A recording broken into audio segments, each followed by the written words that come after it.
And I'm going to open us with a Lenten reflection and blessing from the author and artist Jan Richardson.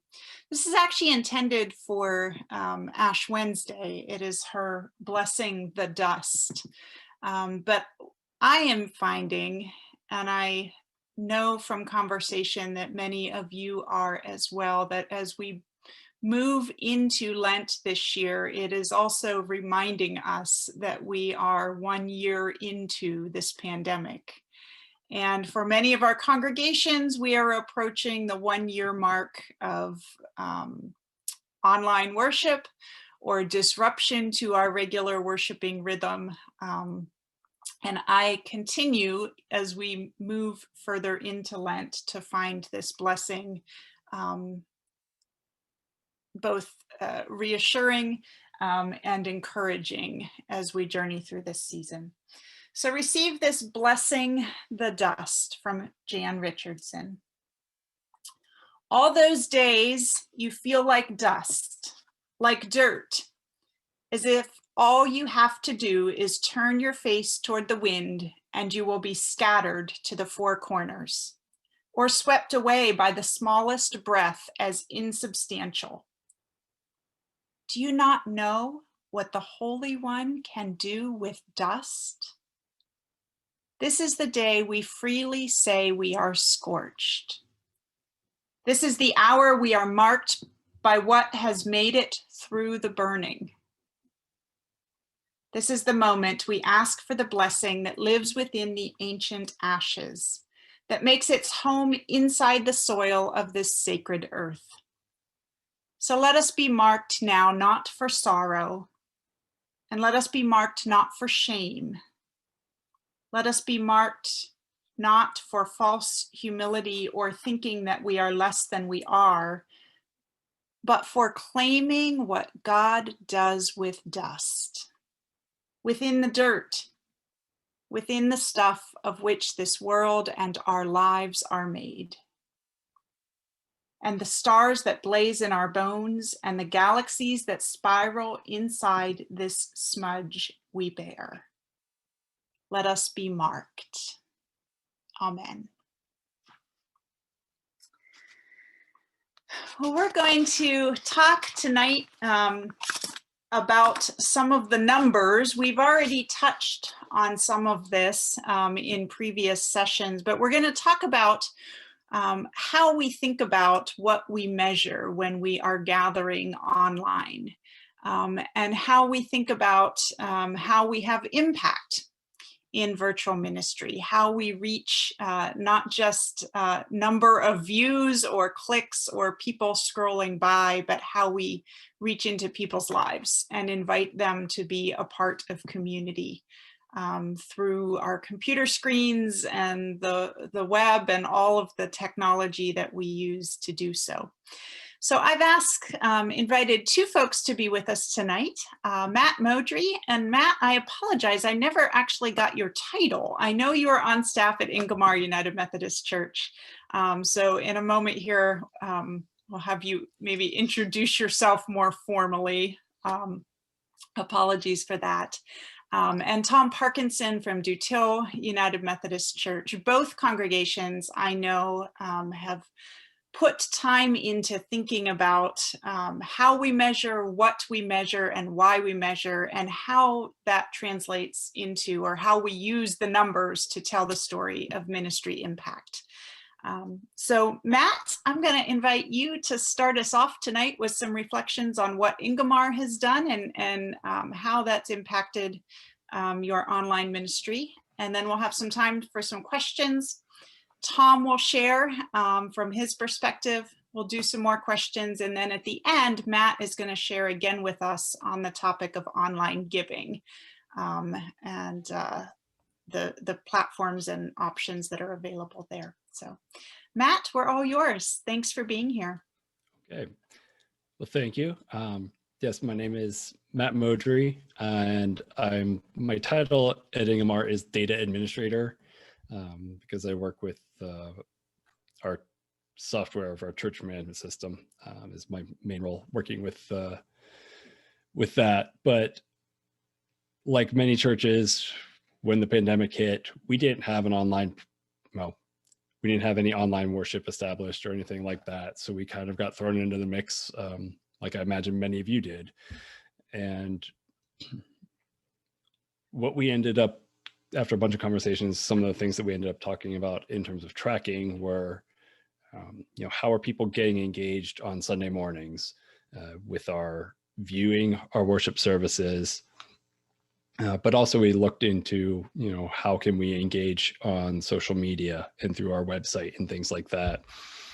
So we talked about how to maintain that level of engagement, or at least measure it, and try and maintain connection to our congregation despite stay-at-home orders and the various restrictions that we've been facing for the past 11 months now. So we ended up selecting YouTube as our main platform for Sunday mornings. And let me see if I can share my screen here. I'll show you some of the things that we pay attention to. One moment.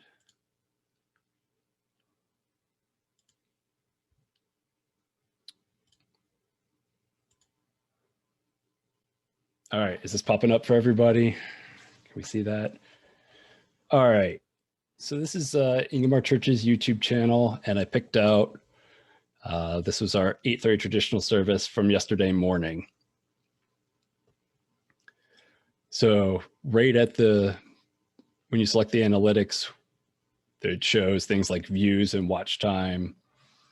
The views on YouTube, when you're broadcasting a live video, the views are kind of not entirely accurate because it's counting views from after it was live. So we got 88 views after it was live from 8:30, and it was an hour and 18 minutes. You can see right here. So it went live probably about 8:25 until 9:40-ish. Things that we pay attention to, I really look at audience. You hear stories of some of the churches that went from not having any online engagement to suddenly getting 500 views when there's only 50 people in the pews on Sunday mornings. It's like, oh, wow, we're 10 times bigger than we normally are. Depending on what situation, what platform you use, sometimes those views are a little inflated. If you're looking at Facebook, if you're just scrolling down your social media and come across a video and it just starts playing for a second or two, that counts as a view. And so sometimes it's just people not really even really paying attention to what the video is about or saying or anything like that. It's just, it still counts as a view. So one of the things that we paid attention to a lot was this unique viewers number that also doesn't account for someone who started watching on Sunday morning, got distracted because their kid was making a mess and breaking things upstairs, and coming back and watching it later, or got a phone call in the middle of it or something. So unique viewers is just how many people watch the video at least once. And even in this video here, you can see the average viewer watched it 1.4 times. So that really, if you're looking at total view count, would be more like 350-ish. Let's test me at my math here. The other thing that we pay attention to is, I think it's under engagement, is the average view duration says a lot. If the video is an hour and 18 minutes, but the average view duration is only 17 minutes, obviously the longer the average view duration is, the longer someone is staying engaged with your content, with your service, with your video. So that's something that we pay attention to and try and, we want people to be watching the video for as long as possible to experience the entire service. When we're live, we pay attention to the number of concurrent viewers, and this peak concurrent number is really what we track as our Sunday morning attendance, so to speak. So we had 116 people watching our live stream at once, and that was the most people that were watching it at any given moment throughout the live stream. So the peak concurrent viewers is one that we really pay attention to a lot. And recently we've been trying to focus a lot more on that engagement element, trying to get people to chat and interact with each other during our live streams. So I've been acting as our kind of online host on Sunday mornings, putting things into the chat, welcoming people, and trying to stir up conversation, asking a question of, recently, did anybody do anything special for Valentine's Day? Or how are you celebrating the first Sunday of Lent? We've done some other things, like we put together a Lent in a Box kit. So we had our church members sign up to pick up this box, and each week there's an item in the box that corresponds to an activity each week. And so that was something else that I was able to highlight this week was, hey, if you got a Lent in a Box kit, let's get excited about this activity that we have for this first week. And so we've tried to incorporate that something physical into the digital experience as well. And as I was mentioning in the chat, if you're on YouTube and use YouTube as your platform, under overview shows there were 54 messages. And we've kind of tried to get that trending upwards a little bit over the past, really since right before Christmas. We've been really kind of pushing the focus on that to try and get people to engage and interact. And that's had some pushback too. As a practical experience, there's some people who find the chat to be distracting, that you might not chat in the same way if you were sitting in the pews. And maybe this is just the millennial in me talking, but for me, that seeing people in the chat and being able to interact with them helps build that community for me. It's, as I've described it, as when I see someone speaking in the chat, it's like I'm looking around the sanctuary and I see them sitting in the pews with me, rather than sitting by myself at my desk. So those are some of the things that we pay attention to and measure for our Sunday morning experience. The other thing I'll touch on a little bit is throughout the week, our engagement on social media, and our primary social media platform is Facebook.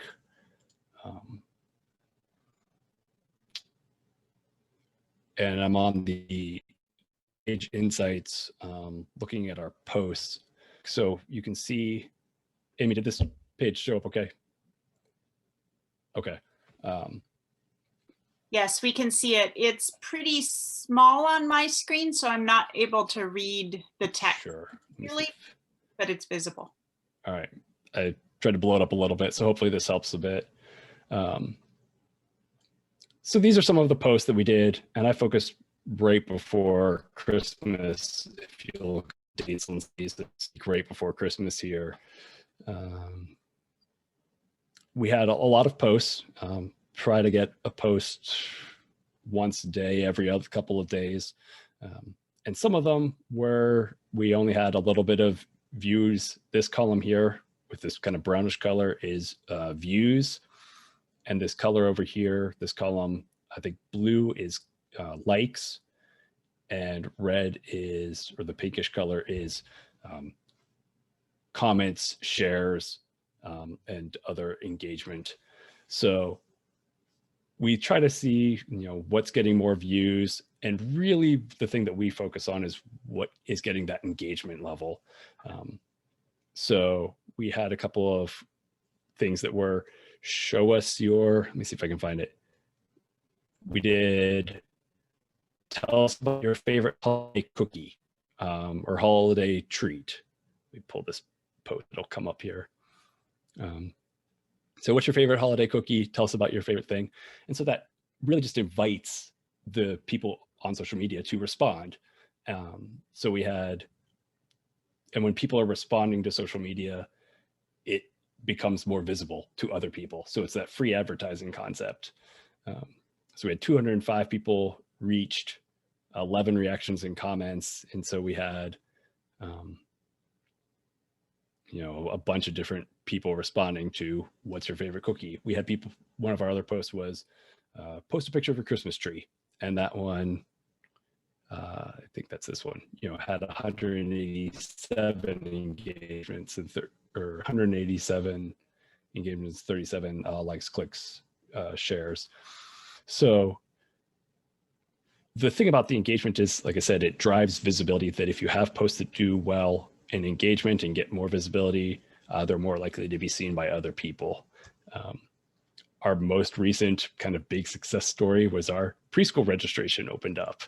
And so with everyone in the community wanting to be interested in our preschool registration, we had, a dozen shares and I think 800 views, which is significantly more than you see our pre-Christmas time of 200 to 100, 200. So as something to measure is see what works well, and try and replicate that is good advice, but also do something that will engage with people and elicit a response from them is really key in growing on social media.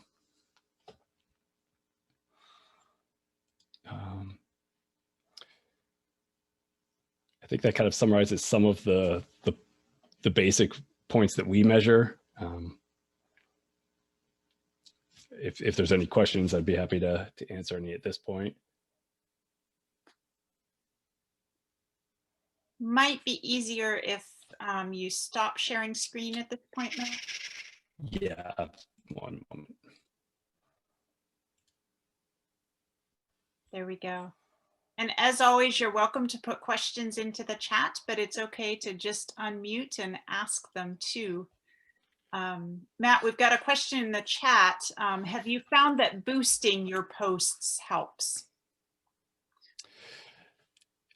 With mixed results, honestly. Sometimes they've been good at getting more views. Really, the boosts have been most effective at getting more visibility and more views. Boosting hasn't done a ton for us in terms of driving more engagement. But often most of the things that we're boosting, going back to Christmas, using that as an example, is we were kind of promoting our online Christmas services. And so things like that got boosted. But it was just kind of the news of an information rather than anything really expecting someone to go somewhere or do something with it. That's exactly what I was just thinking as you were talking, is that boosting, I think, is helpful when you're trying to get information out. Probably less important when you're trying to draw engagement and draw people into community. So it depends on your purpose for the post. Matt, I wonder if you could tell us a bit about what the numbers help you decide once you've pulled the numbers for the week. What do you do with them? Who's looking at them, and what does that drive for you or for the congregation? Every week I'll put together a spreadsheet that we have built, really tracking some of those things in terms of the unique views, the total, the peak concurrent viewers during the live stream. And normally I'll do that on Tuesday after the service. So it doesn't account for, the thing about online content is, even though it's being, put out there on Sunday, someone might not watch it till Wednesday or Thursday. So that's not being reflected. And we know that that's a gap in our data. But I send investors and to a few members of our directors, what we refer to as our management team of our staff. And so they'll look over that and utilize some of that information in our weekly planning, or bi-weekly planning is how often they meet. I'm not part of that team. So in terms of the nitty-gritty discussions, I'm not privileged to that information to really share that side of it so much. One of the other things that's not directly numbers related, but that we've talked a lot about in recent weeks conversations, is how you get a team involved in this work. You mentioned that you're one of the online hosts. Can you tell us who's kind of involved in the community building parts of your worship online? Yeah, at this point, we're primarily a staff-driven. So we are fortunate enough to have a staff of about, I think there's 18 of us. So we have a technology, and I'm blanking on his exact title right now, director of worship technology, and he's the one who puts together the live stream and does the video and the camera and the microphones and puts the stream online each week. So, and then I'm more acting as the online host, speaking to people, and we have a variety of our staff, as many as possible are online and trying to interact with the host or with the congregation, with the viewership, and just trying to encourage each other and encourage those who are watching to engage. So if I ask a question, if someone responds and kind of breaks the ice, it makes it easier and more likely for others to respond or engage. And we always encourage each other to say hi, maybe greet someone who you haven't greeted recently or seen recently. So that would be a way to, again, engage and make that community. If there's a name you don't recognize, introduce yourself to that person who might be new, might be someone that you've just not met yet, who's been around for a while, and just trying to build that community and build those relationships.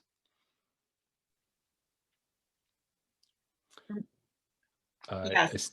And that reminds me so much of church in person too, when we're constantly telling people to reach out to somebody, and it's okay if they've been here a while and you say the wrong thing. And yeah, some of those same things apply. One other thing that kind of just popped into my head in terms of how another way that we try and engage, we use a lot of, we use some forms. Ours happen to be with Church Community Builder, which is our church management software, but you can use a Google form or something else, another kind of online form provider. But we often direct people to what we call our Connect card. And when they were in person, they were a physical card that people would fill out and have opportunities to check a box saying, I'm interested in learning more about,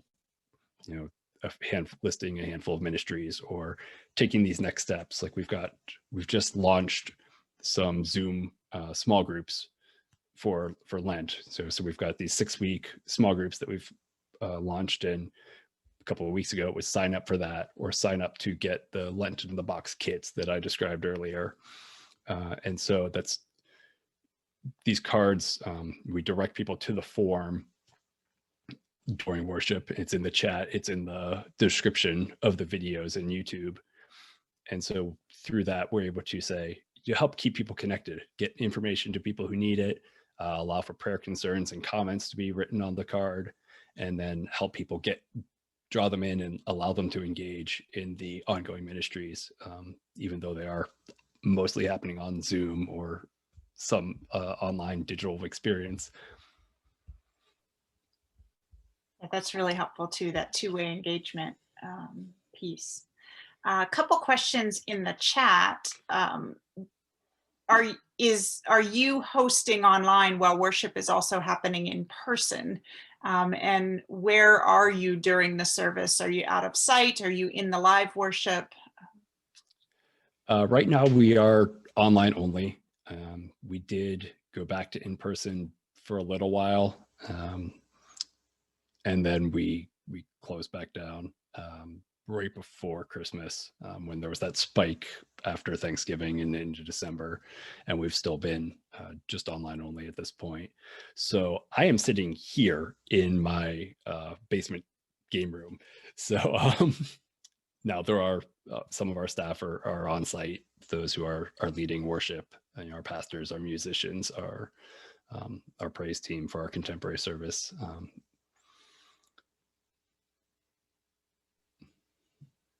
I think that's one of the places where, as congregations begin to return to worship, you're going to have some folks who aren't ready to come back. for whatever reason.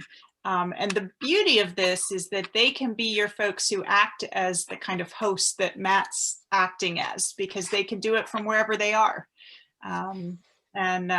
They may have more of a longing to connect and more of a willingness to do so electronically, because that's how they're able to reach out to folks at the moment.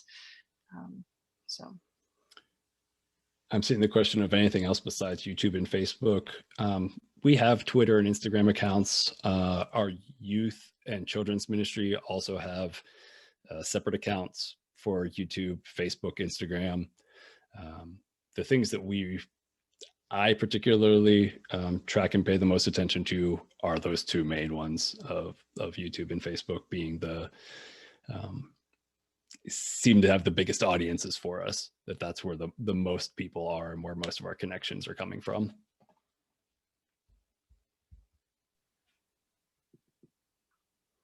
any other questions for Matt right now? He'll be on, so if you think of something later, there'll be opportunity, but okay. Thanks so much, Matt.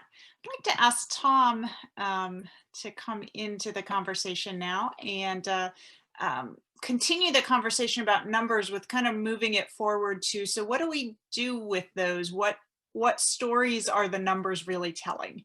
And how you think about that when you're thinking about programming and ministry online. So Tom, thanks for being with us tonight. Yeah, thanks for the invite, Amy. And I think the comments I have to share will complement Matt's well, because Matt's kind of the nuts and bolts data guy. He knows how all this stuff works. And I'm the pastor who's really grateful that there are other people that know how this stuff works. So what I want to do is just share with you a bit of the journey that we've been through at DoTill and my own journey. And I want to start with just a personal confession. And those of you, I know some of you are pastors. I know all of you are ministry leaders. And so whether you're a pastor or a ministry leader, this could be true for you. This was true for me. I discovered through trying to track participation and engagement in the pandemic that my identity is way too wrapped up in these numbers. And what I mean by that is, I've had these moments along the way where I just can't get the sense that we're doing a good job at engaging people. And I think that somehow is a reflection on me as a person or on the effectiveness of our church. And that's just not true. So I would just say, if I've experienced that, I'm sure some of you have experienced that. You're a child of God, you're a servant of Christ. And sometimes these numbers don't tell a story at all. They just are what they are. And it's not telling a story about who you are or what you do. So I think that's important to hear. The second thing that was a progressive revelation for me was to just get my mindset around this. The numbers that you are gathering today, whatever they are not an apples to apples comparison to the numbers you were gathering before the pandemic. So at DoTill, the number that we track for worship attendance now and the way that we calculate it has our worship attendance down about 30% from where we were pre-pandemic. And if I think about that for too long, it is just like a kick in the gut, right? But it's not an apples to apples comparison, and I don't really know how accurate a picture that is. So I try to keep that in mind, that you've got to keep some level of perspective around what these numbers mean, but also what they don't mean. So at DoTill, we stream our service through Vimeo, and we do that on our website. So people go to our website. On the main page, you click Worship Online, and it pulls you to a separate page on our website where the Vimeo stream just goes. For the first half of the pandemic, we were streaming live.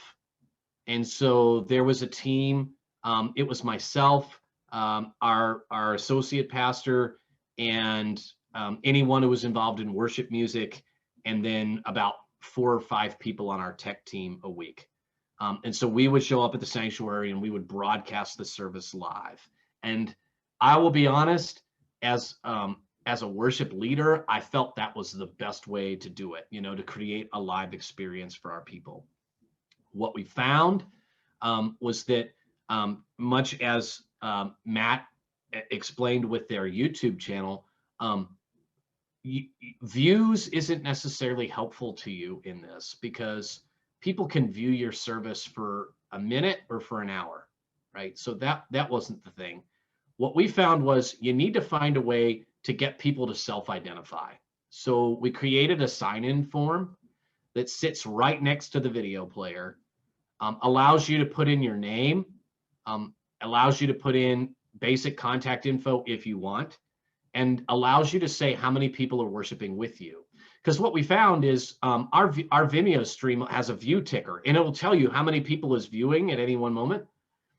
But a lot of those views is one screen that could have 4 or 5 people if a family is watching together. So we found putting an online form up there and then really in the worship service, encouraging people to sign in. Now, does everybody who watches our service sign in? No. My guess is the people who are guests to our church or who are not regulars at our church probably rarely sign in. But what it at least allows us to do is the people in our church who we know, who are part of our church family, we at least get to say we can verify they were there that day and that they participated. So the sign-in feature matters for us. We're counting worship attendance based on who signs in, who's in the chat, and who just flat out told us in a conversation they were there. That's how we're counting it. We don't count anybody that we can't verify a name to go with the count. As a result, I think our worship attendance numbers probably under-reflect the actual number of people who worship with us. But I've just determined that's okay, because I'd rather track what I know is real than something that might be a total fiction or a fairy tale. So we've just said, if we can't verify the name and the family behind it, we're not even going to count it, because that way we know whatever numbers we're working with are real numbers. So that's how we've been tracking worship, like attendance. But attendance, so I'll tell you this story. About 6 months into the pandemic, we have some construction going on at our church, and it was limiting some of our audiovisual capabilities to the point where we had to move to pre-recording some worship. And so it was like the first time that we were pre-recording worship. So this was the first time that Sunday morning comes and I'm sitting in my living room streaming the service that I've already, been a part of the recording. So I'm with my family. I have 2 kids, a wife and 2 kids, okay? And we put the service onto stream, and I sign us in, 4 people attending worship, because we're all sitting here in the living room and we've got it broadcasting, we got it on the big screen. We're having church in our living room. And about 5 minutes into the service, I look around, and my son, who's in 7th grade, has got this in his hand, and he's kind of fidgeting around with something on his phone. And I look up, and my daughter is like doing somersaults on the floor. And then I even look over at my wife, and she's like, fixing breakfast or something like that, right? And it hits me. Okay, I'm the pastor, and this is how my family's experiencing online church. So what are the chances that the other people who have signed in are having a similar experience? And that's where it really clicked with me, that you could have a great online attendance, but how would you have any idea whether folks are actually engaging your worship? They could have the stream on in the background and be doing something totally different. So it began to occur to me that online engagement was something we were going to have to play some catch up on and do some thinking about. So a couple of things came to our mind. Number one, people's attention spans are less in the virtual worship setting than they are in person. So we immediately shortened our worship services. Our typical worship service is an hour. Our typical recorded worship service is 40 to 45 minutes. So we felt like, kind of get to the point, if you will, and honor the fact that it's just a different environment. The second thing for us is we just determined that if we want to engage people in worship, and if we want to track their engagement, we're going to have to do that work 7 days a week, not just during the hour that we're in worship. So I'll give you an example. We took a list of everyone that's 65 years and older in our church, and we made a call list out of it so that we could make sure we were checking in on our most vulnerable people. And I make a habit of making 5 phone calls a day, except when I'm not working, but 5 phone calls a day to check in on people in the church. And one of the questions I ask all the time is, are you attending online worship? And how is it? And you know what? When you ask the question, it means if there's something wrong with your online worship, you will know about it. And you will know about it. And sometimes it stings a little bit, but it's better to know about it than not know about it, right? So we always ask, how are you experiencing online worship? And we keep learning things. For instance, we keep doing we call them children's blessings, a children's message, right? We kept doing children's messages, although I started to have the sense that we didn't have this many kids watching worship. So I started to wonder whether we should keep doing it. Then I started talking to adults who said the children's message was the most engaging moment in the worship service for them. Okay. We probably brought more creativity to the children's moments we were doing in our recorded worship than anything else, right? It's where we'd bring the props. It's where we would go out of the sanctuary and we would film on location somewhere, right? So then we said, okay, if the children's moment is what's most engaging, why don't we start to take those elements and use them in other aspects of worship? So for instance, our pastoral prayers, which we were typically just, offering pastoral prayer from the front of the sanctuary, we finally said, okay, let's move the pastoral prayer somewhere else, right? So now all of a sudden we're in the pastor's office, or maybe you have a prayer room in your church, or we just move the location. And when you move the location, suddenly the thing's a little more visually interesting, right? And you can create more engagement that way. So I think that, something that we learned was you've got to be talking to your congregation and asking them how they're experiencing online worship, and be willing to learn some things from them, even if it stings a little bit. For instance, I happen to learn that my sermons are a lot more boring when I preach to an empty room. Okay, guess what I did? I shortened them. I've always been kind of a 20-minute preacher. Now I really try to not go over 15 minutes in the virtual setting. I don't know if that makes the preaching any more interesting, but it at least makes it more bearable. So the other thing I would say is we've decided that since we're filming all this worship and we're putting all this effort into it, once you've got it on camera, it lives, it exists. And it doesn't cost you anything to archive it in some way. So we developed a page on our website that we call DoTillOnDemand. And you can go there and you can access any worship service from since we started the pandemic. You can access any, we do online Bible studies on Wednesday night. You can access any of those.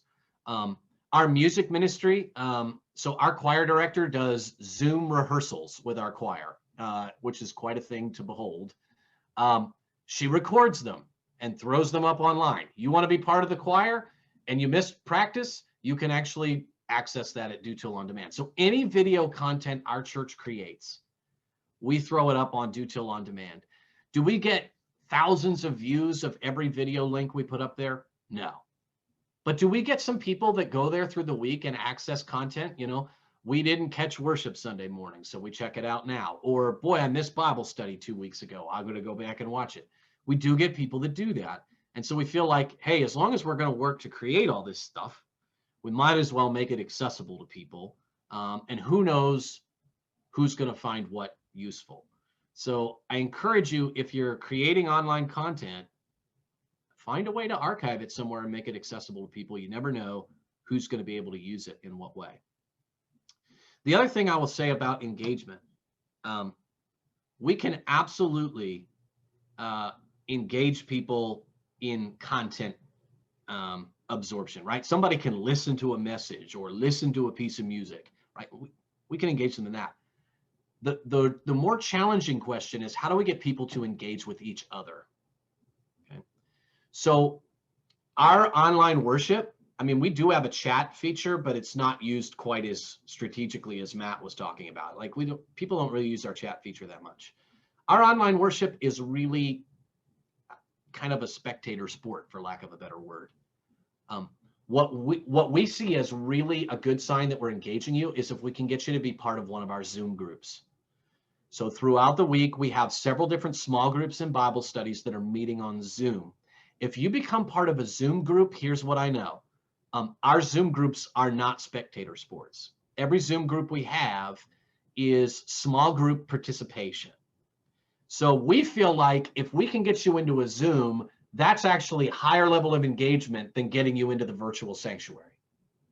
Now, we want you in the virtual sanctuary, but we really want you in the Zoom, because when you're in the Zoom, you're going to make a personal connection with somebody. So we've done men's retreats, women's retreats, weekly small group Bible studies. We've done prayer groups. We've done trivia nights. Trivia night, which was so much fun. And we had somebody who started worshiping in our church who lives in Louisiana, who's getting ready to move to our area, who showed up to Zoom trivia night with her kids because she thought, well, hey, my kids will get to see some other kids from the church, right? So when we think about engagement, the Zoom room is huge for us. And I know there are some churches out there that actually conduct their worship services over Zoom. And it's kind of nice because you have an interactive element to it. But we feel like getting people into the Zoom room is critical. And then the last thing that I'll share is, at the end of the day, there is absolutely no substitute for the in-person gathering of the body of Christ. And we know that. And I do not foresee a future where we will not have some form of virtual worship and virtual small groups as part of our ministry. It won't be the only thing. We'll always encourage people to come and to gather because we think those relationships matter, but we're never going back. And I think all of us just need to acknowledge it. We're never going back. There are too many opportunities to engage people online. We'll get better at it. I'm sure there are people doing it better than we do at DoTill. I'm not suggesting we've figured it out. But I think we all just need to get our mindsets that this is something we're going to need to do for the long haul. Thanks, Tom. We had one question in the chat while you were talking, and I will invite people to add additional ones in the chat or unmute and share your question. The question that was asked already is about the sign-in, and that was whether the sign-in was public. By public, I assume that just means like anybody anywhere can sign in. And if that's the question, then yes. As a matter of fact, this is super fun. You can go to our online streaming page and you can sign in to worship any time of the week. And we have some lovely souls in our church who we've discovered have lost track of what day of the week it is. And so, you know, Saturday morning at 9:30, Diane signs into worship and only to realize that it's Saturday, not Sunday. So that's pretty funny. Yeah. So a follow-up question in the chat is whether the sign-ins are public. And I know as a participant at DoTill's worship that they are not. So when I sign in, other worshipers cannot see it. What we can see, however, is the chat. So DoTill has two things running. There's the chat, and if you comment in that, others can see it. But there's the form, which is not visible. That's right. That's right. But we do. So when we, in a pre-COVID environment, we're a church that passes pew pads. I don't know how many of your churches still did that, but we were a church that passes pew pads. And if you sign the pew pad, we actually track individual attendance. And our people were pretty good at filling out the pew pads when we were in person. So when we moved to online, we just call this the virtual pew pad. And our active members have been the most, you know, they've been pretty engaged in doing that for us. Jeff asked if others could see the number of people watching at any one time, like on Zoom or Facebook, where you can see the number of people viewing. Yeah, so Vimeo has a screen counter that pops up on your screen while you're watching. I have learned that it's not a precise science, right? So I could be sitting on my computer and it could say 80, and you could be sitting on your computer, Jeff, and it could say, 68, right? So, it's got a fudge factor there, but yeah, everybody can kind of see. What we have learned with that is that the lower the number is, the harder it seems to be to get people to stay on. So, for instance, when we've had special services where, it's not a Sunday morning, maybe it's I'm trying to think back, like Thanksgiving, we had like a Thanksgiving prayer service thing, right? We might have had 20 people on that, and it starts to go down really quickly because I think people get on and they get this sense that like I'm not participating in anything with anybody else. So anytime we think we're going to have smaller gatherings, we actually just move those to Zoom now, because we find that 20 people on Zoom feels really good. Like, this is 20 people on Zoom. It feels like we can all engage together. But if you're going to be on a platform like Vimeo, you really need to be in a larger, more corporate space for that to hold people's attention. I don't know what it is. There's some psychology to that number, but you can almost guarantee it. If that number gets too low, people just drop off. So some of you will probably notice that we started this 5-week series with a lot more than 20 people. And I will note that we actually had 41 registered for today. And you can see 22 are on, and 4 of us, I think, are not registered participants. We're here for other purposes. Tom, you and I talked some about the way the numbers shift over time and what you're focusing on to keep folks engaged over time. You want to mention that? yeah, so I think that, really we're starting to think more in terms of touch points. So if I have a 5-minute conversation with someone from our church, that's a touch point that can be way more effective in terms of helping them feel connected to our church than if they attended online worship for 5 weeks in a row. That 5 minutes can be more effective. Why? Because, hey, pastor remembered me, right?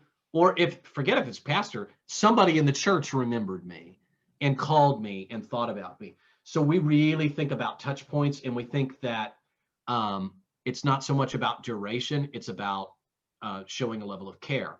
So we'll sit around when we have our team meetings on Tuesdays.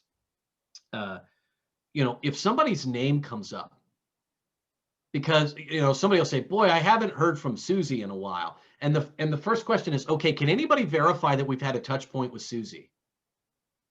Oh, yeah. I talked to Susie because we're getting Bible school ready in a few months, and she said that she would be part of the crafts team. Oh, good. That's a touch point where Susie's part of the church still, because we got a touch point with her. But if we find out that nobody's had a touch point with Susie, we call her that week. And we just pick up the phone and we call Susie and we say, hey, we were just thinking about you and we want to know how you're doing. It's not a precise science. We know somebody's going to fall through the cracks somewhere, but touch points are really, really important, I think. And it's little touch points that help you just know that somebody's still engaged with your church and that they're still out there and they still know they're cared for. I think that's really, really helpful. And also just the realistic expectation that when you begin a series, you're going to have significant involvement. And I've found, I think we on the conference staff have found that about 3 weeks in, it starts to drop off pretty sharply. And by week 5 or 6, it's very hard to keep participation. And so shorter term commitments work better in this venue, I think. Yeah, we have found, so we've been doing Wednesday night Bible studies throughout the pandemic. And there's nothing like week 1 of your next topic. Week 1 of your next topic is always your best attendance. I don't know why, but man, we must do a dynamite introduction to everything. And then it kind of tails off. And then when you start the next topic, it ramps back up. So everybody likes something new. What other questions do you have? Yeah, Bruce. I just have a couple of quick thoughts on a couple of Tom's points. Yeah. First is the numbers thing that you started with from the very beginning. We had an Ash Wednesday service, and it was in the sanctuary, and there were 6 people. Me, the musician, my lovely and talented wife, and 3 other people. And someone said to me afterwards, "Weren't you disappointed there were so few people?" I said, I thought about that for a second, and then I remembered that we were also live on Facebook, and we had it on Zoom also. So I don't know how many people at that particular moment were there, or how many people are going to be there again, because Facebook archives that stuff. So that's a helpful piece in trying to get the numbers, get a perspective on the numbers. And because we really don't know, and as you said, we don't know if someone's watching. Is that 1 person? Is that 4 people? What does that mean? And then I was thinking about the engagement piece with the worship service and your example of your own family. Even when we just had in-person worship in the pews and there was no online anything, who was mentally checking out? We don't know. Or who heard something. This, again, to use my lovely and talented wife as an illustration, she's very thoughtful. So she'll hear something in the sermon and she'll miss the rest of the sermon because she'll be thinking about that. Well, is she engaged or not engaged? I mean, engagement is hard to define. And, we're having to think about it now in ways we didn't have to before. Maybe before we should have thought about what that even means. So there's that piece of this all too, it seems to me. So those are my thoughts. Thanks, Bruce. Yeah, I saw Jeff's comment about FM broadcasting, and I know some churches have done that kind of drive-in style, pull up in your car, tune your radio. We thought about doing that. We looked into doing that, and we ultimately decided that it wasn't going to work best for us. But I can tell you, I've seen some places where that's worked really well. And there are some days when I wish we had the capability, because like right now, our sanctuary is closed, not because of COVID, but because of a little construction project we have going on. And I keep thinking, man, I just wish I could get people in the parking lot, because at least you can sit in your car with the heater on, right? So even though it's cold, you could still be there, but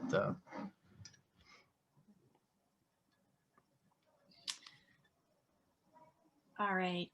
Thank you, Tom. We're going to switch gears one more time. And Matt is going to just do a brief introduction to some online giving considerations. And then we'll give a little bit more opportunity for some questions and conversation. Matt?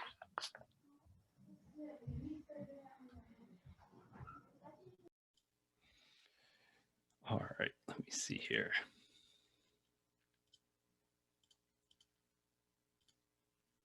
I'm going to share my screen again here. So in terms of online giving, I mean, there's a lot of options out there. There's a lot of providers. So what works for one situation probably won't be the best option in others. So I just kind of want to give you a couple of things to think about if you're looking into adopting and implementing an online giving option. So probably the first thing you want to think about is, what are the giving methods that provider offers? There's online giving via web browser. So you can have a link on your web sending emails out, include a link to a URL that's going to have this giving platform and options with that. There, you can have a mobile app that will allow people to make gifts and donations through a phone or tablet. There's also text giving, where if you text a number and an amount and maybe a code, it will you can set up a donation to go $50 to the missions fund. If you could text 50 missions to number 253 6.4, so there's a couple of different ways that online giving and digital giving exist. Those are the three main ones. So if you depending on what your congregation might be most likely to adopt, some offer a combination of the three, some really focus and hone in on one or two of those options. Also, you want to be aware of what kinds of gifts the donation platforms accept, whether they'll accept a credit card, a credit debit card. Some will only take cards. Some will allow ACH, bank transactions directly from a checking account or savings account. And there's always going to be a fee associated with that. That's kind of the cost of doing business for electronic giving. So what are the fees? Just so you kind of know what you're getting yourself into. Some of them have monthly fees. Some of them just have per transaction fees, whether it's a flat percent or a flat rate or some combination of the two. And I've got a slide here that'll show kind of what some of the fee structures look like, and what that might look like depending on the giving volume that you might experience. One other option that some of the platforms have and others don't is, can the donor choose to cover those fees? So in the example I have up in here, if a donor wants to make a gift of $100 and there's a 2.5% processing fees, somewhat typical, somewhere in the 2 to 3%, that amount would total a $2.50 fee. If the donor has the option to cover that fee, they could pay $102.50, and the church would receive the full $100 rather than $97.50. So it's really just allowing the donor to absorb that cost and expense rather than having that be on the church's side of it.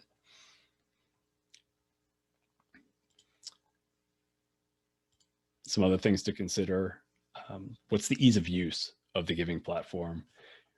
There's some that are kind of complicated and require a lot of different clicks. In most cases, you have to select your amount. You have to select, sometimes you'll have to select a designation, or maybe you'll just have it all coming into one fund. But the ease of use is a big thing, because if it's difficult, people are going to give up halfway through and you're going to miss that donation. If somebody's ready and willing and able to give, and they just want to do it on their phone through a mobile app, and the app is really convoluted or doesn't load very well, you might have missed out on that donation because they've just said, you know what, forget it, this is too much. So ease of use is a big thing. If you use other software, knowing how the giving platform interacts with that other software can be beneficial. If you use a church management system or other donation tracking software, if you're taking gifts in through, say, a mobile app, would those gifts automatically be imported into this other tracking software, or is it something that would require a manual effort to kind of sync up for your giving records and giving statements and things like that? Again, some of them work well with certain accounting softwares. Some don't play nice with them. If you happen to have a church app, again, there are options that work well with some other softwares out there and others that don't. So just being aware of what works well together. If you happen to have a church management system or a church app already, a lot of them those providers will say, hey, provider, we suggest these. So that could be a resource for you.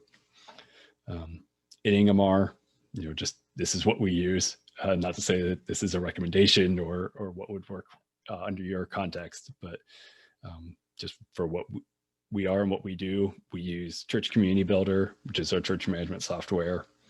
It has all of our membership and donor records. It has payment forms that you can sign up for events and pay event costs right there.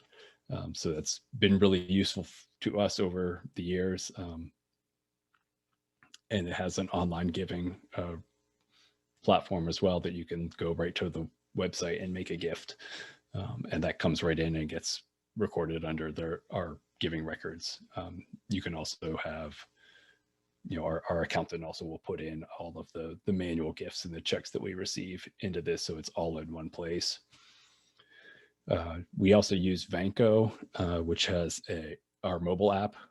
They've got what they call the Give Plus mobile app, and you look up Ingomar, and then you'll be able to make a gift to Ingomar by finding our church through the app. And they also offered our text giving solution as well. And we use QuickBooks as our accounting software. And so when a gift comes in through one of these methods, we have to sync it up into our donor records in Church Community Builder, and then we'll also post that into our QuickBooks. So it's a couple step process for processing some of these gifts, but that's the choices that we've made to.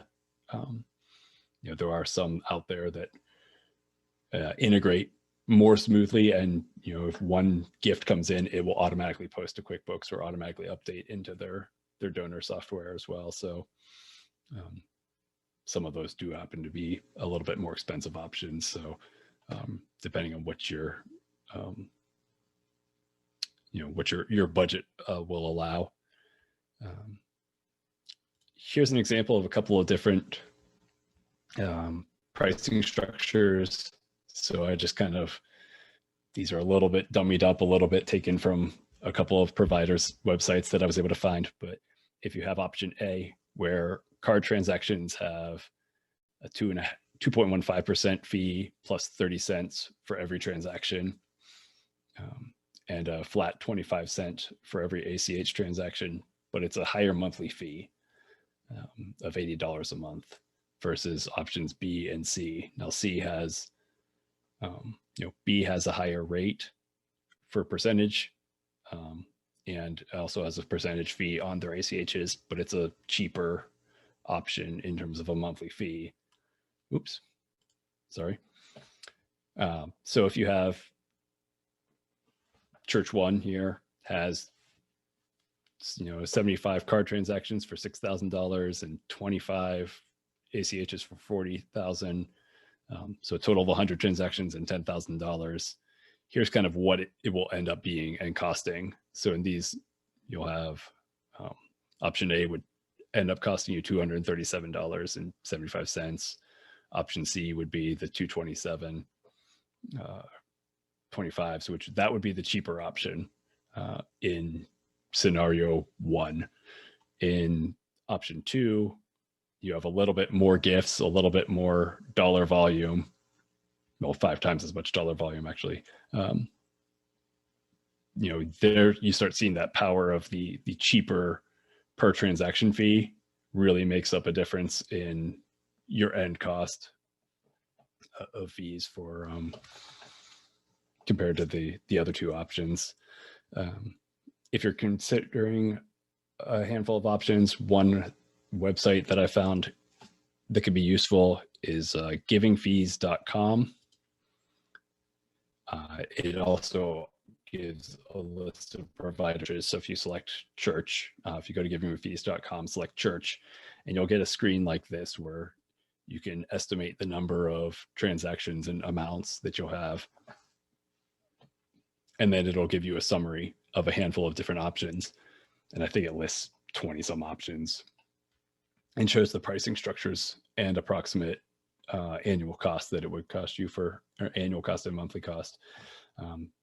Down below the cost analysis there's also a second portion that lists a bunch of the features available through each platform. So it's a good starting place to just kind of see what's out there, what some of the pricing might be, and what some of the features associated with each giving platform is.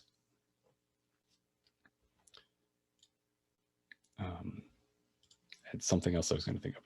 Oh, in terms of what we look at when we're tracking and reflecting on our mobile giving or online giving, I'm sorry, we pay attention to the number of people using the online giving options.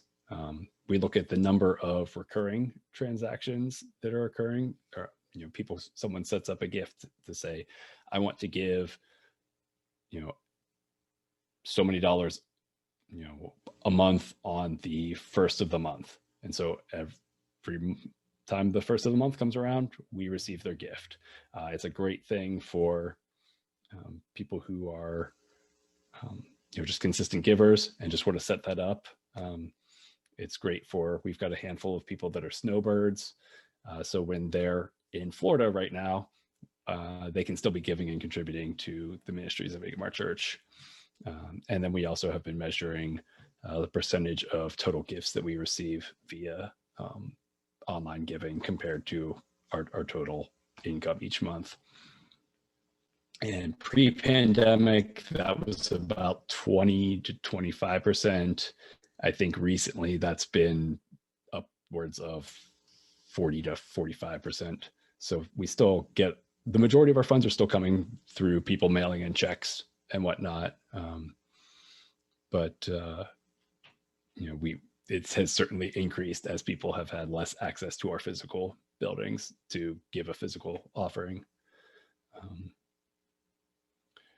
In terms of if you decide to implement an online giving option, there is a learning curve of helping people get set up.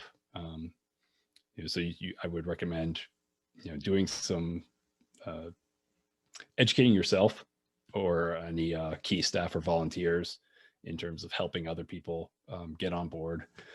You also want to pay attention to the, guys, if I go back to my giving structure here, a lot of the times the ACH's gifts are cheaper, and it's better to give one big gift than it is to give, so if you have one monthly gift, it costs less in fees than it does to give 4 weekly gifts. Now there's theological reasons perhaps to say a weekly gift is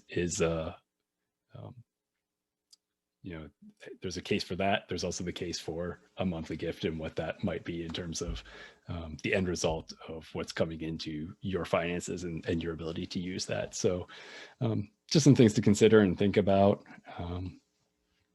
I'll stop sharing my screen and see if there's any other thoughts or questions on online giving.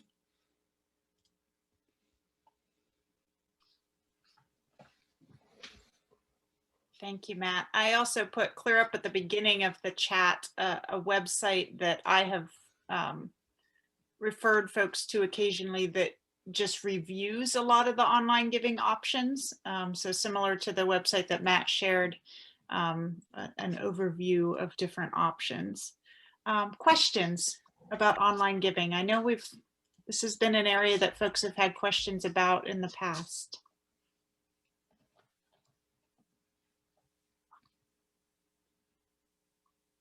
We are a quiet group tonight. Go ahead, Tom. I was just going to add something. Matt, I think you did a great job at summarizing some of the issues and around online giving. I know at DoTill, we've had some people that have really pushed back against our online giving because they just cannot stand the idea that any portion of their offering goes towards some kind of fee. So what we've done for those folks is we've really encouraged them to set up automatic withdrawals with their bank. Your money comes straight to the church. There's no fee involved with that. Also, if your banks do online bill pay, you can have that set up where your bank will send a check directly to the church, and there's no fees with that. And we have found for some people that's a better option than the online giving modules, especially folks that are really averse to having to pay the fees.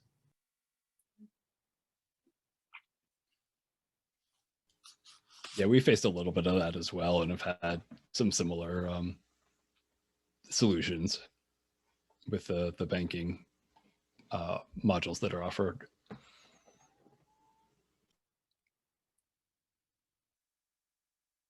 All right. Any general questions about online giving or anything else that we've talked about tonight?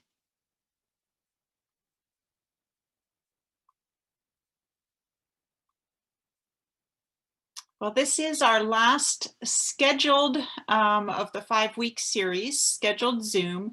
I will remind you, and I saw the question earlier, on March 8th, we will be hosting a Zoom with intellectual property attorney John Sullivan to talk about licensing and copyright.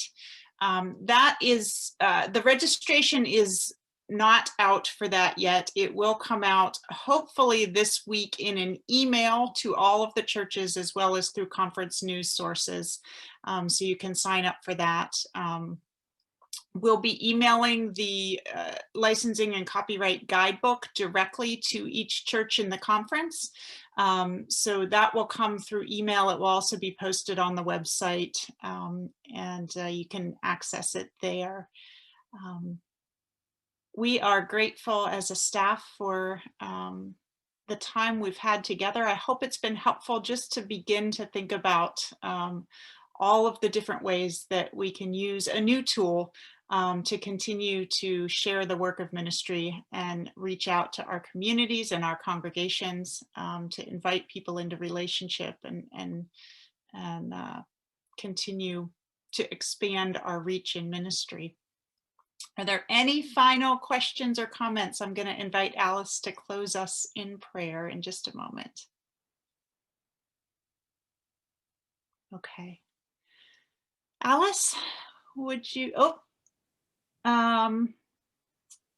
oh yes, the March 8th Zoom meeting will be recorded, just as all of these have been. And if you've not yet seen them on the website, each of these evening recordings have been posted, will be posted for you to refer back to. Okay, thanks, Amy, and thank you all for your faithful attendance in this, and we appreciate all the things that you are doing in your local church settings. Whether you're a clergy person or lay person, we are all in ministry together. So let's bow for a closing prayer.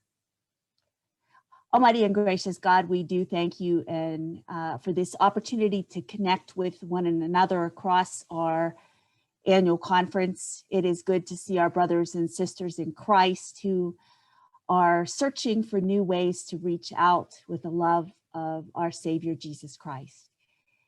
As the title of this series is, the world is our parish, Lord, and the world's looked differently lately, but what has not changed is the commission you give us to go and make disciples.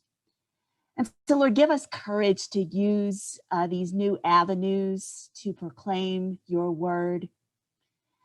Give us insight about how we can engage people and welcome them into the community of faith. Give us patience as we learn new things, as well as the folks in our churches and communities learn new things. We just thank you, Lord, for giving us knowledge, for giving us curiosity, for giving us insight into how we might better serve you. And so, Lord, I just pray your blessing upon all of the ministries that are represented in this moment, in this Zoom space. May there be fruitfulness and joy as we all continue to serve you. Bless us now as we end our day. Give us rest. Remind us that we are secure in your presence, O Lord. And we do thank you and praise you in the name of Jesus. Amen. Amen. Thank you all. Good night.